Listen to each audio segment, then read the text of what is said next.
Hey guys, my name is Haley, and today I'm going to be filming a hopefully quick but very, very chaotic and overly ambitious Pride TBR for the month of June 2025. But yeah, I'm really not going to get into any of the descriptions on these because I quite literally have piles of 30 books sitting next to me, and that is not. I made my own little bookshelf of all of my queer books, and it's over there, and it's over half empty right now. I think I have like 50, and I have 30 of them on this TBR.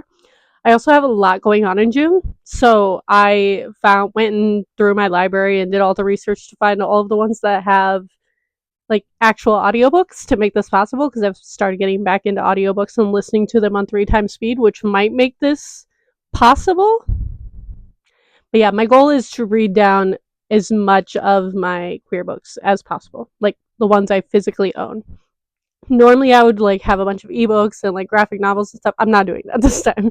The goal of the month and the next month and a half, for reasons that I will get into at a later date, is to read as many queer books or as many of my physical books as possible.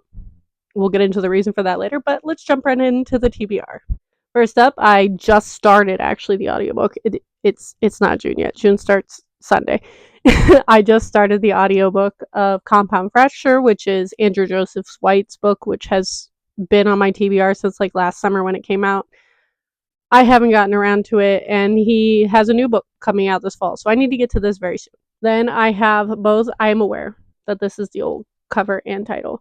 I have both copies of Melissa, which has been renamed, and Rick by Alex Gino. I have the audiobooks of this are like 3 hours. I will be able to listen to that in probably a little over an hour at 3 times speed. So I have those. I also own Me Moth, which I was told is written in verse, and I believe it's middle grade or YA.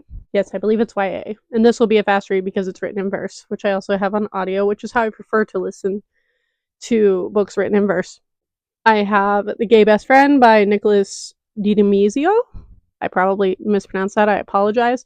I've owned this for probably 2 years and have never gotten around to it. It's been on like every Pride TBR I've ever done in the last 3 years, and it's always gotten pushed by the wayside by the exciting ebooks, and we're going to avoid that this year, hopefully. We have The Pairing by Casey McQuiston. I've read all but her YA books. This is the pretty sprayed edge one.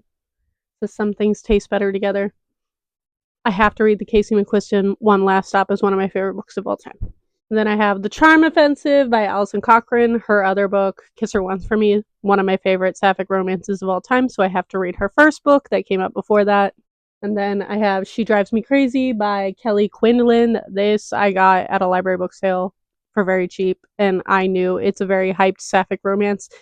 I noticed when I was making this that the vast majority of this TBR isn't sapphic romance, because I've read so much more sapphic romance, and a lot of it I read on ebook because a lot of it is more available through like KU and such. So the handful of ones that I have physically, I will hopefully get to, and like, but then I don't have none left, and that's very sad. So I also, spoiler for some of the June videos, am hoping, with everything else going on, we're hoping that this happens, to make a bunch of queer recommendation videos, which is something I've been meaning to get around to, and what better time to do it than the month of June.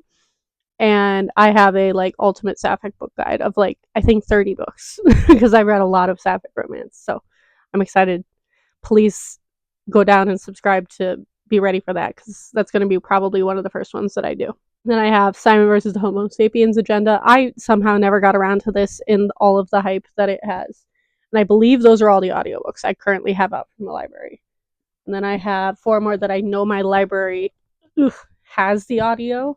I have Fingersmith. I've owned this for years. I've been meaning to read it for probably like 5 years, but it's this big, and it's a historical fiction. I have not gotten into historical fiction until like this year, and even then it has to be queer or I don't care. So this is sapphic historical fiction, and it's very high on the priority. I have The Scottish Boy by Alex de Campi. I have a friend who read this and apparently absolutely loved it. It was one of their favorite books of last year, and which is weird because I feel like I've heard maybe like 2 people ever talk about this. So again, hasn't been read because it's this long. So it's on the TBR this month, preferably on audio for both of the long ones. Then I have The Devourers. I didn't even know this was queer when I got it, but it keeps showing up on queer recommendations lists. So I don't know how it is, But I picked this up in Colorado when the first time I went and visited my partner out there when he was living out there. So this book in particular holds some sentimental value for me, so I hope that I love it because I don't want to get rid of it. And then I have Queer Little Nightmares, which I have owned not that long. I think I got it last fall. And I'm just really bad at reading short story collections. I think I got to page 30 in this very short book. So hoping the audiobook will help with this. And then we have books I picked up for cheap either in little free libraries or at library book sales, because I tend to just pick up queer books without really looking that much into them. So I have In Deeper Waters by F.T. Lukens. If you've been around here since last year, I believe it was, I read F.T. Lukens, their newest release, and I didn't really enjoy it, so I'm going to give them another try. I also love... You think I would know after 8 years on BookTube to silence my phone before I film, because somebody always tries to call me or get a hold of me and it cuts off the video. Anyway, I don't know where it cut me off, so I'm going to give F.T. Lukens another try. I love this cover. I hope that I enjoyed it. Maybe the one that I read was a one-off and I am in the minority, because I know they're a very beloved author. Then I have a book I've never heard of, which is The Music of What Happens by Bill Konigsberg. I know nothing about this. I know it's gay, or I'm pretty sure it's gay. Yes, LGBTQ literature. I, more often than not, will read the actual, like, it's not a blurb, is it? The praise for the book on the back, then I will read the actual summary, because I feel like synopses tend to give things away. So I don't know anything about this, but it looks cute. Then we have a book I picked up also in Colorado is there, and that is Can't Resist Her by Kayana Alexander. I know this one is available on KU. If you're interested in this, I picked this up at Petals and Pages in Denver, which is one of my favorite bookstores, and I'm hoping to go back soon. But yeah, this has been on my TBR, I think, for like 2 years, and it's one of the few sapphic ones that I have left. And then I have Can't Take That Away. This is a non-binary main character, and I feel like I struggle to find more of those, and I know people have been making lists, which has been very helpful, but as somebody who is trying to read their physical TBR, I'm not going to fall into the hole of KU books this year. Even though that is how I read a lot usually during Pride Month, I want to do the physical one. So I was excited to find one at a library book sale, because I feel like I never find them physically anywhere, especially in like Northeast Ohio, where we're not the most liberal area in the state. And as far as sapphic goes, I think this is my last sapphic one that I can think of. I have the graphic novel, yes, of The Guy She Was Interested in Wasn't a Guy at All. I literally hounded down a Barnes & Noble employee for this one like a couple months ago, and she went and like dug in a box to find it for me, and so I have been putting off reading it. One, because I know I'm gonna read it really fast because it's really short, and two, because like they're kind of expensive and they're this short, and I know there's only 2 of them out, so I'm trying to like hopefully wait till a few more are out. I don't think that's gonna happen. I'm probably gonna at least read the first one. Then I have Flamer. I know this one is on all of the banned books lists.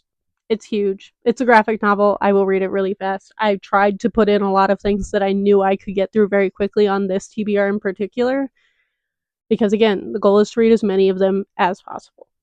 And then I have, oh god, can I even pick this up with one hand? I have all 4 of the Scum Villains Guide. The Scum Villains Self-Saving System by MXTX. I own this and the first 3 of Heaven Official's Blessing. I also own 2 of Grandmaster. This is the one I prefer to start with. If anybody knows the best Danmei of MXTX to start with, please tell me. I know there's many differing opinions. I personally wanted to start with Heaven Officials, but those are harder for me to find, and I found all 4 of these for relatively cheap. So I went with this one. And since I own all of them, because I know MXTX, from what I hear, is when you tend to binge, I think I'm going to start with these 4 and then see how I feel and which of their other series I'm going to move on to. So yes, I'm finally getting into Danmei, which, if you didn't know, is male-male romance in the Chinese. Like, it is Chinese male-male romance that is called Danmei. And then last on the physical TBR right now, maybe I'll add more in later, because I am also planning to vlog the entire month of June. I'm basically going to vlog pretty much every book I read. Hopefully that is, again, the goal. I'm just going to be vlogging continuously and talking about the books as I go in the hopes that I don't have to film a wrap up, because my June wrap ups are always so long because I read like 20 to 30 books in the month of June because Pride, and those are the books I tend to love anyway. So I've been intending to make a vlog of Pet and Bitter anyway. This is, I believe, they're non-binary. I know they are queer of some kind. I got these, if you can see the bookmarks and stuff in there, at a Banned Books little free library near me, which I love. And I've been looking for this series because the hold list on my library is always so long, which is actually very exciting because it means a lot of people around here are reading it. But I've been needing to get to these. I know they have a million awards. They were all like packaged up like this, and I'm so excited to read them. And then again, some of the books I picked up at my indie author like event that I went to, festival that I went to 2 or 3 months ago.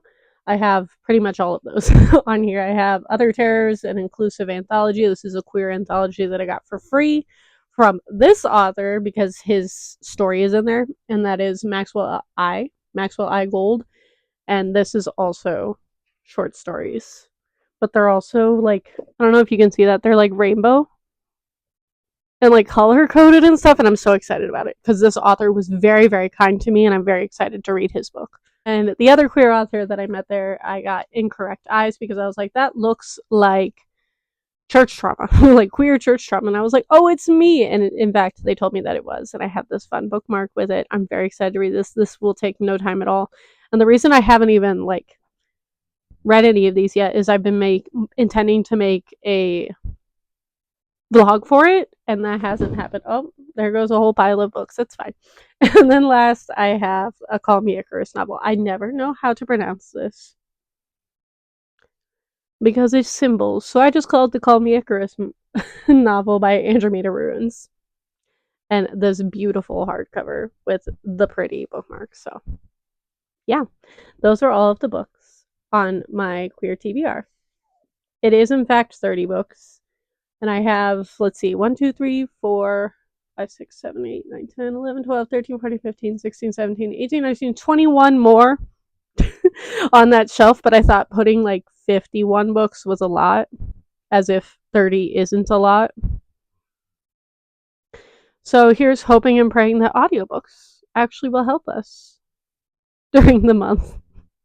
Well, I am doing a lot of things that, again, I will make its own video about it. But yeah, you might be able to guess from the fact that I'm reading physically what that might entail. But if you have any guesses, leave them in the comments down below. But thank you all for watching. Let me know what you are most excited to read on your Pride Month TBR this year. And I will see all of you guys next time.